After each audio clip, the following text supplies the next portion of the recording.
సిద్దిపేట జిల్లా దుబ్బాక మండలం గోసాన్పల్లి గ్రామ పంచాయతీ కార్యాలయంలో గ్రామ సర్పంచ్ మాడుగుల నర్సింహులు పోలియో చుక్కలను వేసి కార్యక్రమాన్ని ప్రారంభించారు. ఈ సందర్భంగా ఆయన మాట్లాడుతూ 5 సంవత్సరాలలోపు ప్రతి చిన్నారికి తల్లిదండ్రులు తప్పకుండా పోలియో చుక్కలను వేయించాలని సూచించారు.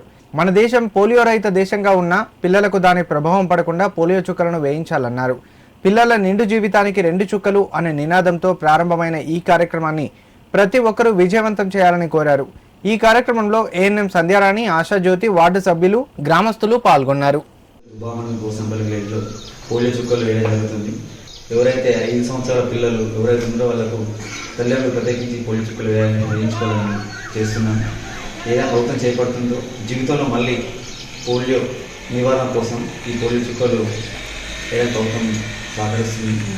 ఈ విధానం ప్రతి ఒక్క తల్లిదండ్రులు పిల్లలు తీసుకొచ్చి 5 సంవత్సరాల పిల్లలు ఎవరైతే ఉన్నారో వాళ్ళకు పోలియో చుక్కలు వేయించగలని మా యొక్క మనవి.